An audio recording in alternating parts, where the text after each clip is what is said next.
Hello, good morning, good afternoon, good evening, depending on wherever you are. Welcome to the campus webinar. So for those of you who've joined a webinar before on campus, you might recognize me. My name is Paul Lavender. I'm Head of Education at Cargo Publishers, and I'm delighted to be hosting another quarterly webinar on campus. So campus is a collection of courses on how to successfully get your biomedical paper published. Now, traditionally, this was for authors and researchers, this was kind of as far as it went. The finish line was publication, particularly in the days of print, where it was the publisher's job to take the finished article and carry that forward to the audience and to the target readers. However, in the current environment, the audience and the target readers is extended beyond just the academic circle or the inner specialists around a particular scientific topic. More and more non-scientists or non-specialists are getting involved as translational and interdisciplinary medicine becomes more important, and as patients themselves or caregivers take an active role in learning about diseases and challenges faced. And this is shown with the rise of plain language summaries.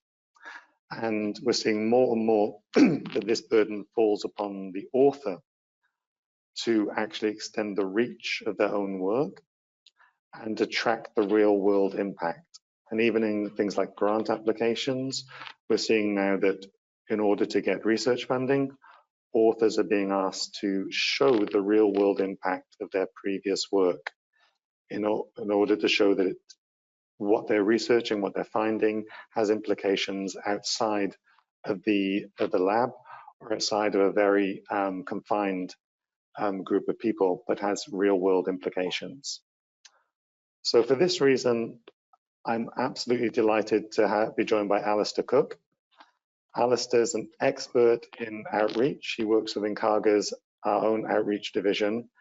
And Alistair is going to be guiding you through some of the strategies and the tools to maximize the outreach of your academic work to ensure that you get the most impact and the widest impact from the hard work that you've done in the research. So at this point, I'd like to remind you to ask any questions that you like. You can type them into the chat function. And with that, I'll hand over to Alistair. Thanks for the lovely introduction, Paul, and welcome everyone to this webinar on advancing science communication after your publications. So I'll just preface this by saying I'm by no means an academic, but I have worked in the science communication sphere for approaching 8 years now.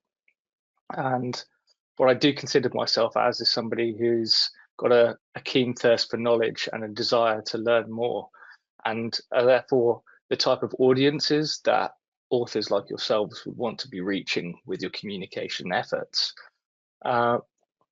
It's important to consider people like me when you are undertaking your own communications, because I don't have the ability to read and understand a scientific journal properly, not with the level of knowledge and understanding that many other academics do, but I still want to know about that information.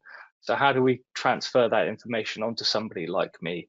That is through scientific communication and public outreach. So we'll go into that now. Now, there are lots of different colloquialisms for scientific communication. The one that we use primarily here is public outreach, but there's knowledge transfer, knowledge translation, SciComm, and all of these function to educate non-specialists and help bridge the gap between academia and the public. And it's something that's been exasperated or been shone a light on in recent times, with the COVID pandemic and the huge gap in information and knowledge between people who think they're conducting their own research and have their own understandings of topics, and people who really do have that information and understanding. And I've always said And I've always seen scientific research and academia to exist as a vital tool to perpetuate our collective knowledge. But if we are going to elevate our understanding as humans, then the knowledge that we obtain along the way needs to filter down to everyone. And that's where more and more onus is being placed on authors in order to help communicate their findings and have broader impact with their work outside of academia.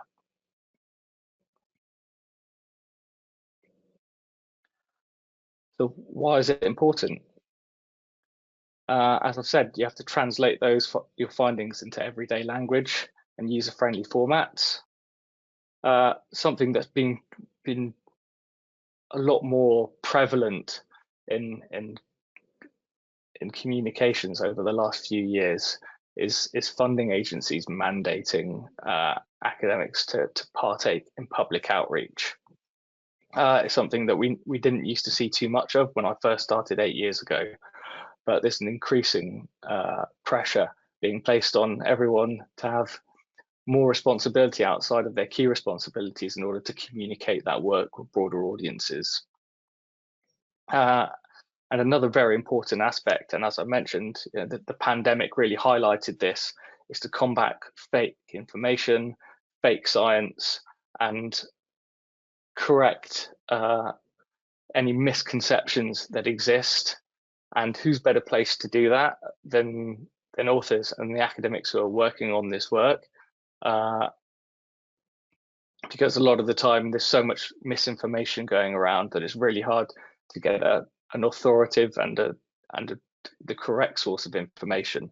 So the experts in those fields have to do a better job in order to communicate with those audiences and correct any misinformation that's being perpetuated by people with different morals and who want to kind of pollute that. There's a certain things that you should consider before you communicate your own work, and it's very important to have these in your mind after you publish your paper or while you're writing your paper. You should carry these thoughts into what I'm going to do to communicate my own work, and how am I going to communicate that outside of academia. So the audience is one of the most vital elements for this. So are you communicating this with fellow researchers? Are you communicating this with students, with policymakers, with journalists? Is it the public? You're tailoring your communications and your approach accordingly will make sure it resonates with the audiences. And that's a vital part of what you're doing. If you're writing something in a complex language, but you're trying to target high school students, then you'll miss your mark, and a lot of the effort that you'll put in will essentially be wasted. So really drilling down on the exact audience that you want to communicate with is very important. What's the purpose for your communication? I think you should clearly define the goals for the purpose of your communication before you set out in doing that, and that will help shape your message, and it will help you adopt the appropriate communication strategies that you wish to communicate through. So what is your message, and how are you communicating your message? A lot of the time when we've come across communications efforts that have been done by individual researchers, they still contain quite a high level of jargon and technical language, and that should be avoided at all costs.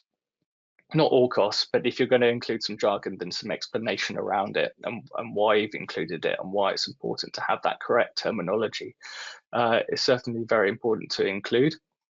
We often say here that a lot of academics speak with an assumed knowledge, and that's because you're so far down the rabbit hole and you're such an expert in your field that it's very hard for you to extricate yourself and put yourself in the mind of somebody else who doesn't really understand these concepts that you've been working on for so many years. So having that messaging in mind before you undertake any type of communications effort is very useful. Another way to to adapt your messaging is to use analogies and metaphors. And when we've worked with a lot of people in academia over the last almost decade or so, a lot of people feel like using analogies and metaphors waters down the work or puts it in a light that isn't necessarily accurate. But you have to understand that people have to have something to grasp onto in order to be able to, for that knowledge to sink in. And analogies and metaphors can make complex concepts more accessible to people. Format is another very important thing to consider. So how are my audience accessing that information? Are they visually impaired? Are they hearing impaired? If they're visually impaired, maybe something like a podcast will be more suited to your communication goals. Are they young? Are they old?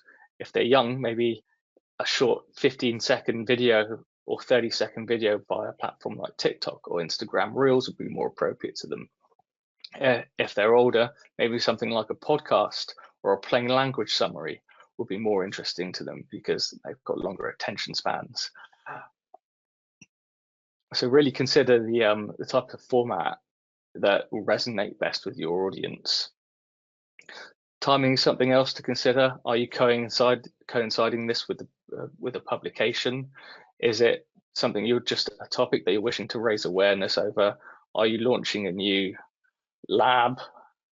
Or so having these ideas, ideally 3 to 6 months before you need to communicate them, so you can start developing them.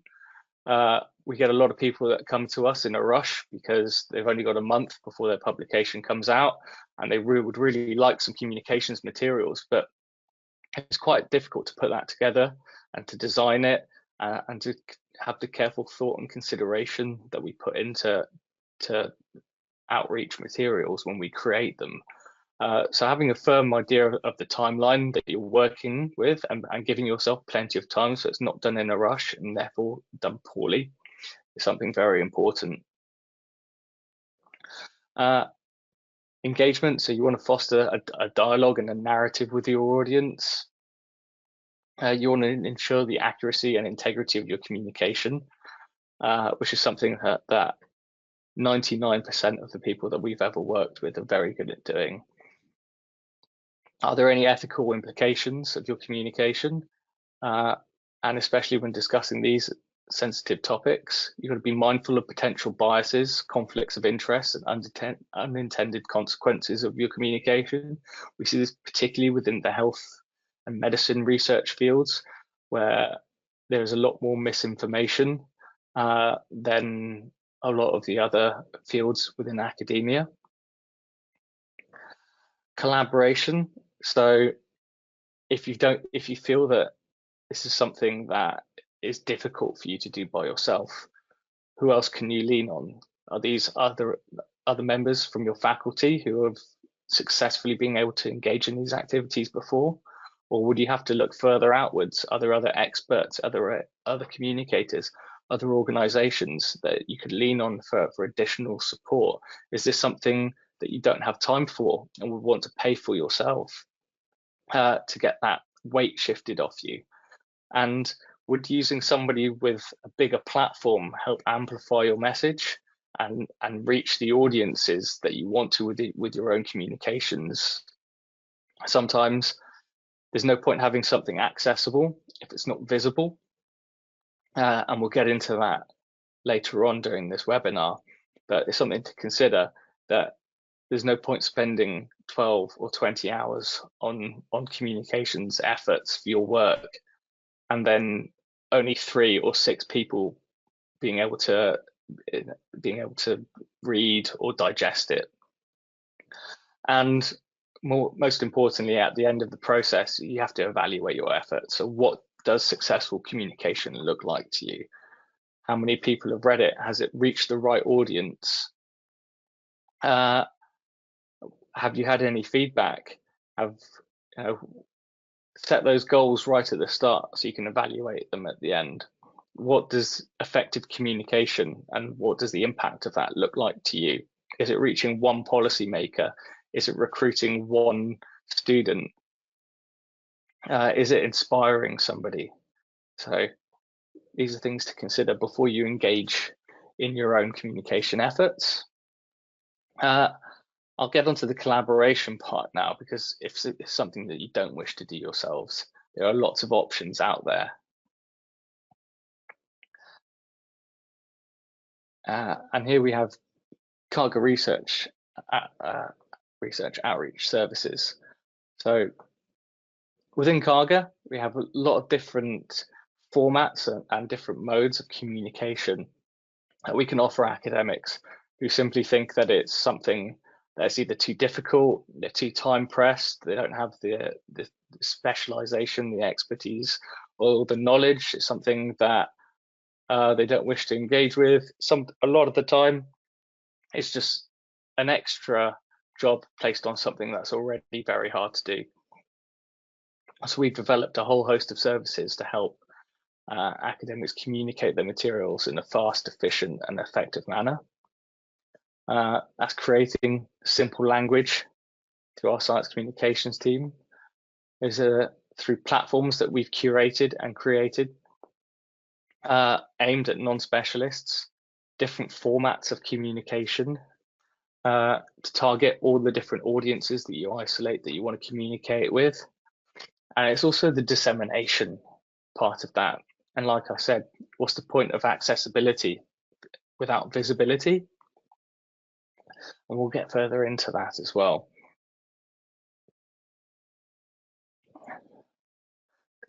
We've always seen communication twofold, and that is creating something in a format that people can easily digest. And the second half of that is making sure it's seen by the audiences that it's designed for. So like I said, there's a whole suite of products and services designed in various different formats to reach different target audiences and demographics, from animation to plain language summaries, websites, infographics, podcasts. And then once they've been created, we then push them to the audiences that you want to communicate with. So if you're a prostate cancer researcher and you've created an animation about how to check for prostate cancer, or advice and tips from when going to a clinician, then it may be that your target audience is men between 30 and 50.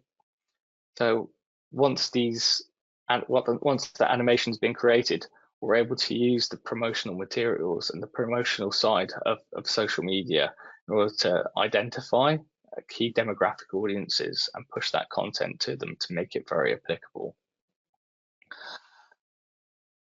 And this is how we work with different academics. So what we've designed is a complete end-to-end service. Starts with you and an account manager from our side. And this is where you can explain the difference. We can explain the different services that we offer. We can have a consultative and collaborative approach with what's best for you, what's best for your communication goals, what's best for your budget, what's best for your target audience. And once that's decided, you can sign a contract for the project. After that part, you're designated a project manager, and they'll guide you through the process of developing that content. And then there's the fun part where we bring that research paper or multiple papers to life through our communication services. So we have the draft creation and review. We always make sure that's approved by you. Once that's approved, we go into the full production of it. Once again, that comes back to approval, making sure that we take all of those concepts and we make sure they're adequately and thoroughly communicated to resonate with those audiences. Once that final approval has been achieved, we'll then publish that communication effort, and we'll disseminate it. And back to where I started the presentation with how do we evaluate that? How has it been successful? Well, we're able to use the metrics in social media and the various different social media platforms to create a report. And then we can compile those metrics for you to see yourselves. So that's how we quantify the efficacy of our outreach efforts. And you're able to see breakdowns of those audiences, which I'll get into a little bit later. But in doing so, we've adopted a collaborative approach with approval stages at every way to ensure maximum satisfaction. And it's been very successful so far. We've worked with on over 4,600 projects over the last 8 years. So our flagship products and services were plain language summaries. They are the closest thing to a journal or published paper, and therefore they've been very successful because they don't require a lot of mental gymnastics to think how this fit in to my communication goals. It is very much aligned with what a published paper is. It's just a more streamlined and distilled version of that into a plain language. We have 2 services that have been used to achieve these. Research Outreach, available at researchoutreach.org, and Research Features, available at researchfeatures.org. I'll show the breakdown of one of the articles on Research Outreach. So when creating your own plain language summaries, this is quite a useful guide for you to have. And if you choose to use other services, and other services are available, I must add, something you should look for is how is my work going to be communicated. So we'll start with the title here. You want something that's search engine optimized. So you can take the keywords for that and place yourself in the head of somebody that will be accessing this information. What will they be searching for on Google to find this? What are the keywords my audience will be looking at in order to connect with this material?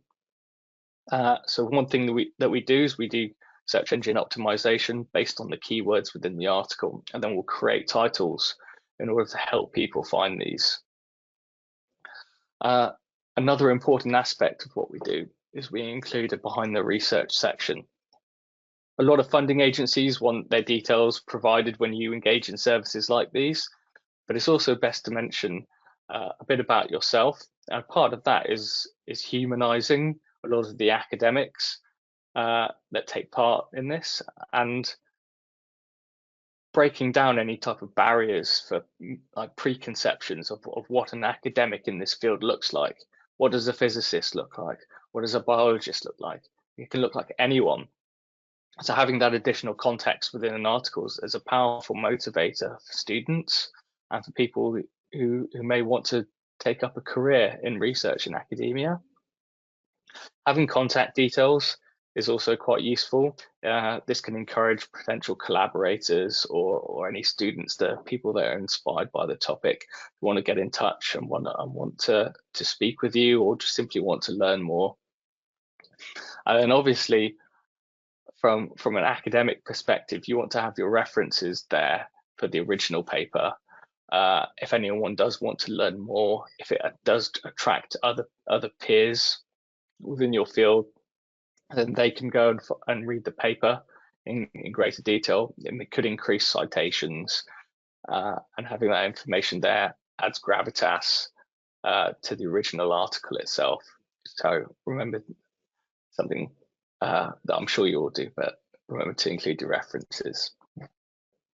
One thing that we also do is we have a personal response. So anything outside of the remit of that communications material, we can ask a question about it, or anything that you don't feel has been adequately covered.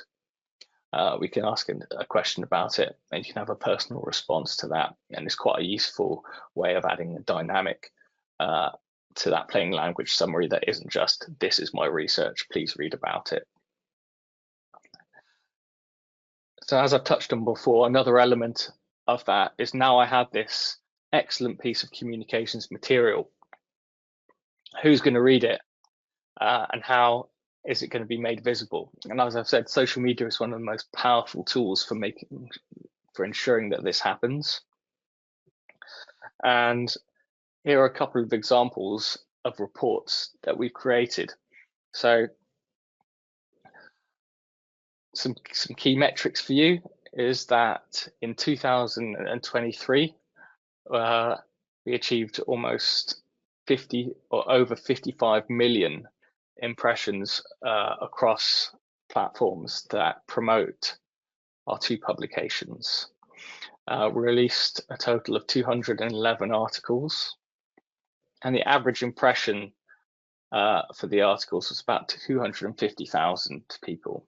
So that means that they've appeared on the Facebook feed or Twitter feed. Each article appears about 250,000 times. So it makes a very powerful way of connecting with the audiences. The reports themselves are very powerful tools. You can use them for further grant applications. If they have been mandated in the past, you can say, I've conducted this activity. Here's the proof, and here's how many people that have received my work. They satisfy the REF guidelines in the UK, so the reports are very useful for that. And you can hand them to your PI if they've told you go and do some outreach.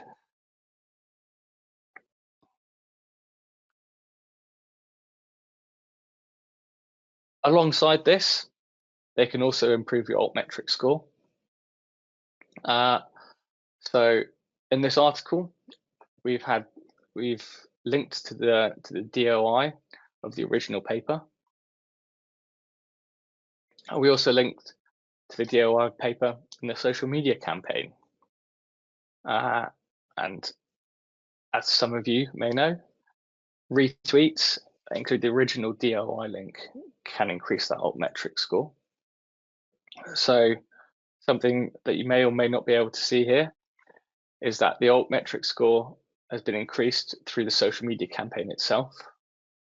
And we actually went and compared and contrasted that to other chapters within this book, and the chapter that we promoted or that we had this outreach material for had a higher altmetric score than other chapters within the same book, and this chapter itself makes up the majority of the altmetric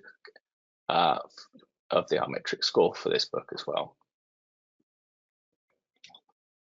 Another format of communication we offer are podcasts.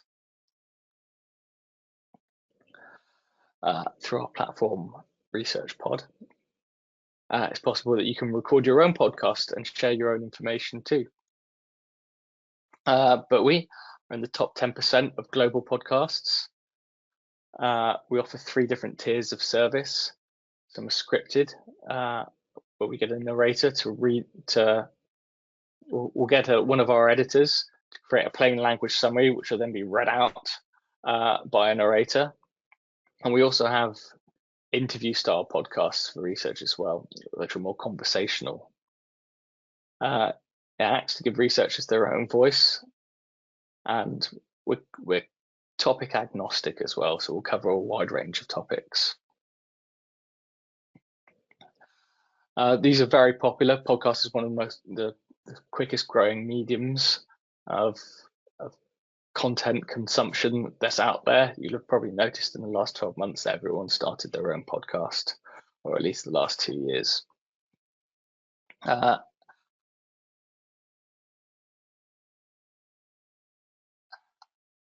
So we once the podcasts have been approved, we then publish them via Spotify, Stitcher, Apple Podcasts, and Google.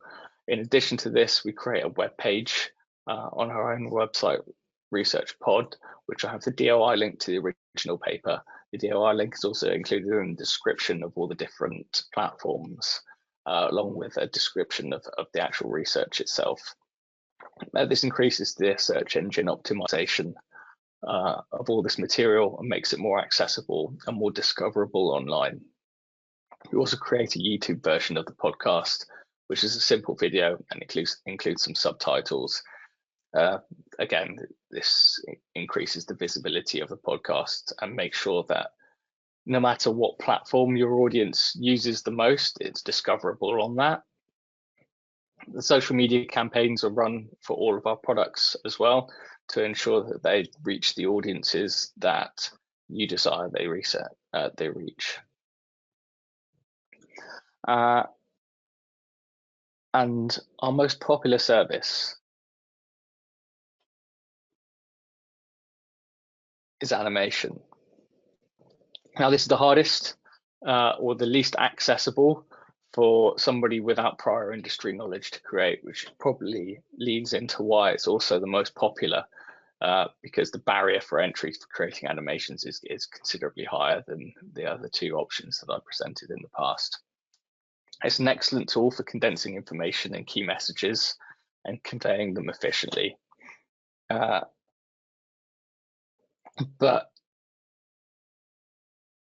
usually they're done over a quite short period of time. So the average run time for the animations that we have been commissioned in the past year or 2 years is about 90 seconds.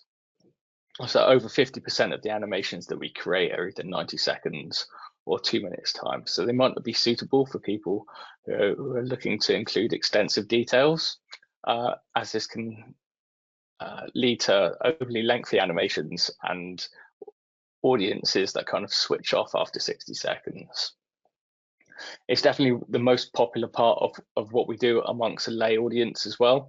We've got over 28,000 subscribers to our YouTube channel, and on average 12,000 views per animation. Within part of this service, we have a guaranteed minimum amount of impressions that are achieved via the dissemination side of what we do, and that's 85,000. We often far surpass these, with the average amount of impressions per animation being 176,000 last year. Another really important aspect of creating animations is the sense of permanence that they offer. So we've had animations that rise in views pretty much thousands every week. Two of our most popular ones, one being over 200,000 views and one being over 150,000 views. To date, we've published over 870 animations, with 175 of those being published last year.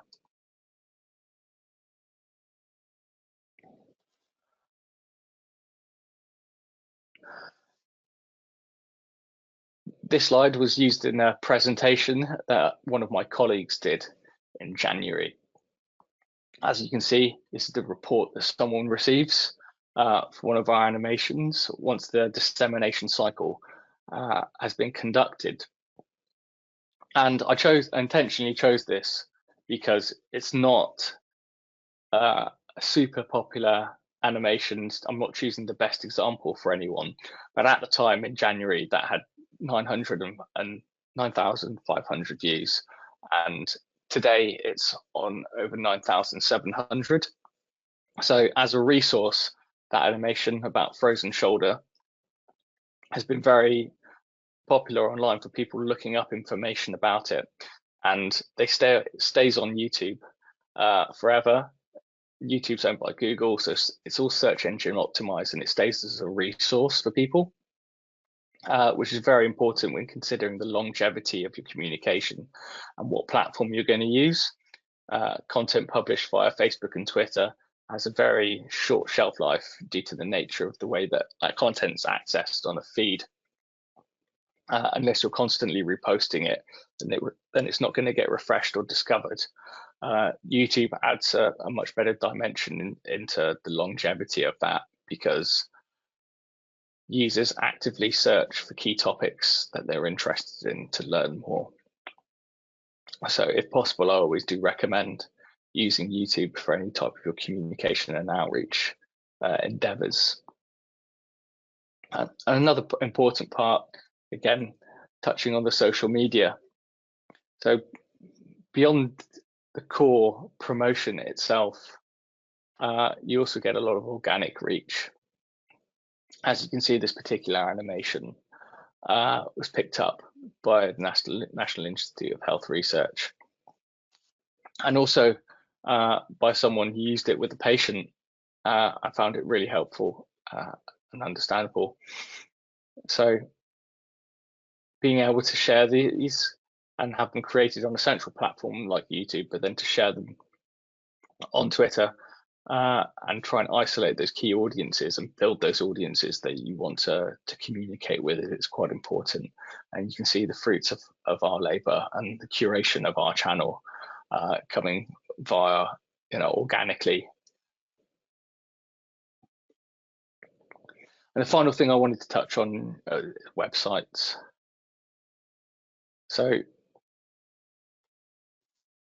we create a number of different websites for lots of different purposes, whether it's a platform for an individual researcher, acting as a single place to host all your publications and achievements, to an entire college looking to revamp to enhance something like student recruitment, or to display the information about a lab and all the publications.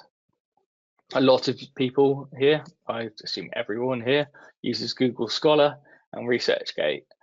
But what happens if those platforms vanish all of a sudden?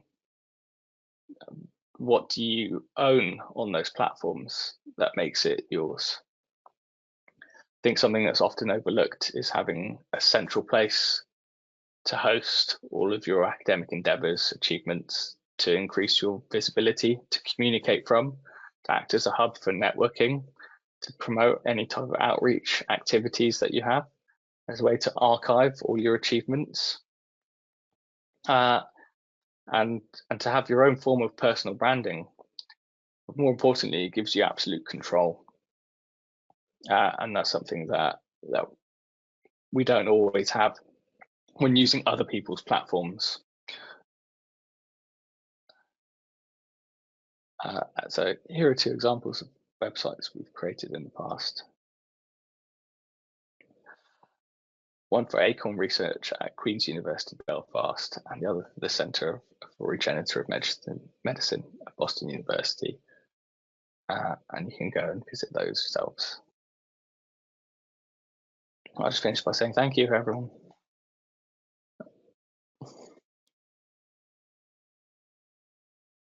Yeah, thank you very much. That was really interesting. So I'd just like to encourage anyone attending to ask any questions.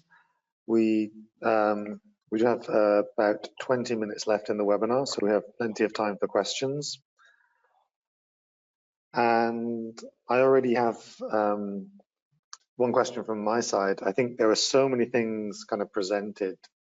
The article, the potential of a plain language article or a plain language summary, an animation, a podcast, a website, a social media campaign. How would a researcher who knows, let's say from a grant application, okay, I have to do some outreach, I have to show a report showing I've done outreach, what channel do I choose? How do I best spend a limited budget? Should I choose the animation? Should I choose the PLS? Should I, how would you guide somebody through that, or what would you suggest?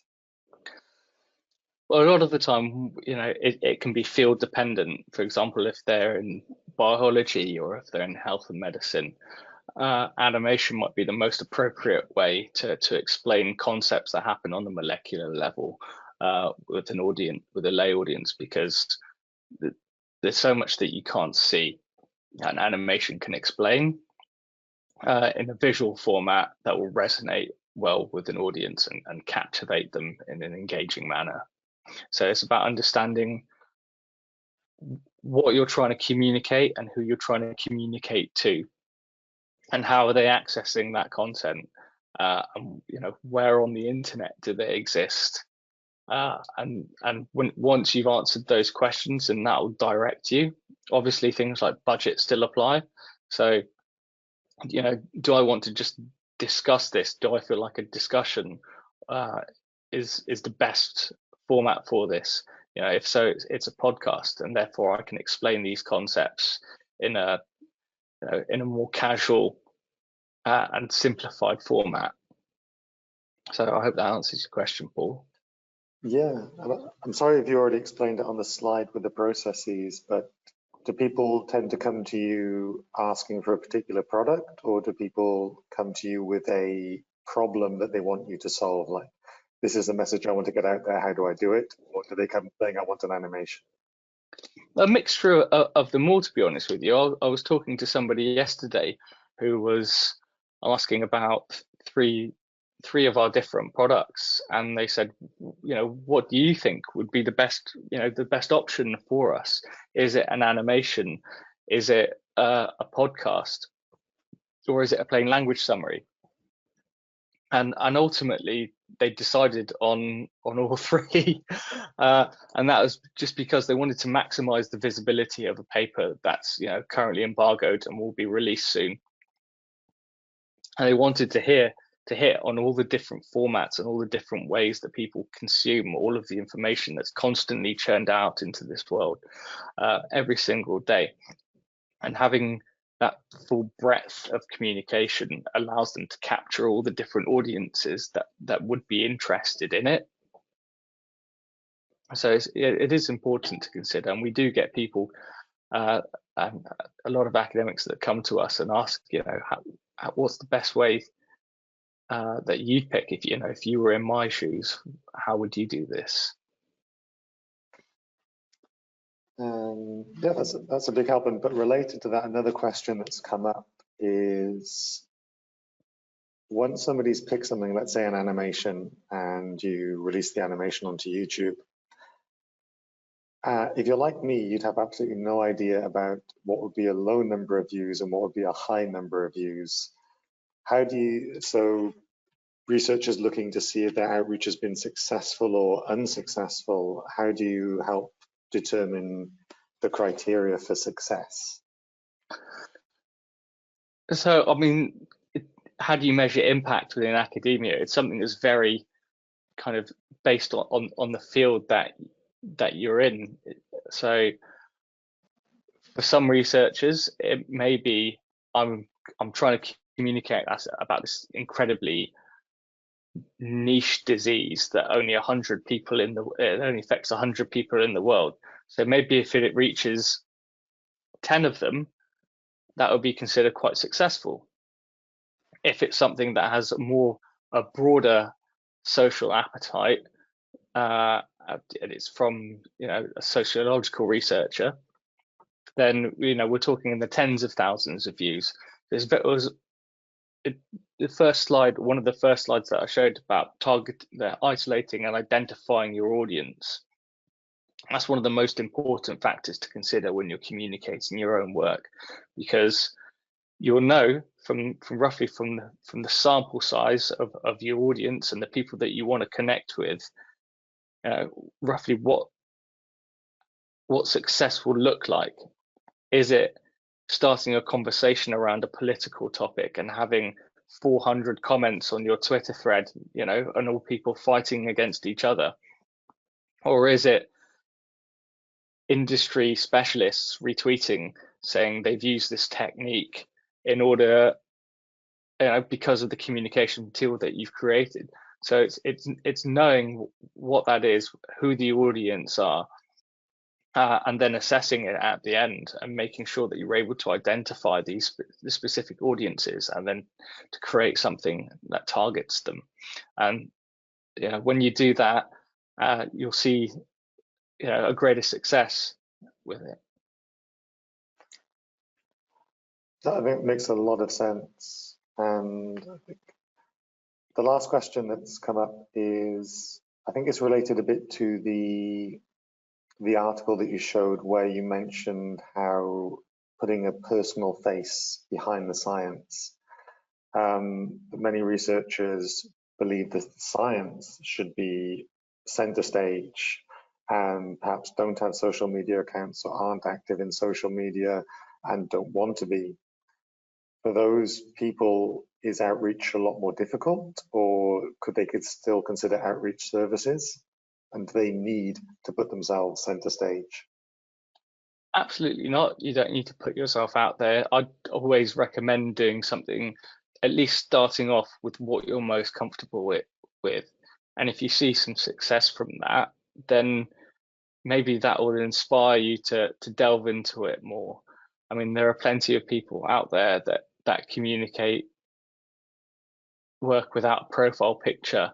The problem is that it doesn't necessarily add any credibility to what you're doing.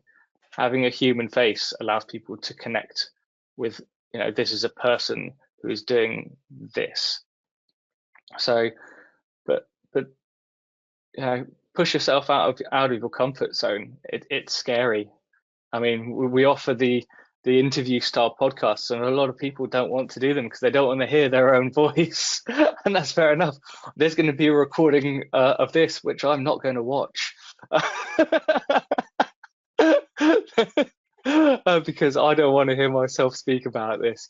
But it's about making yourself uncomfortable. If you'll never grow unless you push yourself, and you push yourself in your academic endeavors because you want to grow in your career. So this is now becoming a fundamental part of your career, whether people like it or enjoy it or dislike it. It's something that's only going to have more expectation placed behind it. And soon you'll see people who engage with it more are able to maybe pick and choose what projects they work on, or there might be some type of career incentive to people who can communicate better. So I'd say go and push the boundaries and start small and see what you can achieve. I think that's a really nice note to end on, and I think that sums it up nicely, doesn't it? That for researchers today, it's not just about performing great research, but actually communicating great research. And if you produce the research but you can't communicate it, then the value is very, very limited, and that's always been the case. But today, I think with all the, as you've mentioned, there's so much noise and so many other studies and research competing for people's attention, that the competition to get people's attention and focus has become so much greater. It really is, and especially when you consider for maybe every article there's 3 people who think they know better. Then how are you going to change that conversation? You have to add to it, because staying silent isn't really enough anymore. Cool. And that's a perfect note to end on. So first, I'd like to say thank you so much for joining us for the really interesting presentation. For those who are joining, we'll put this in the campus webinars, and we'll also mail you, when we do the summary of the webinar, we'll mail a little link to some extra materials and links online. So with that, I'd like to thank everyone for joining, for your attention, and again, a big thanks to Al. Thanks for having me, and thanks for joining, everyone.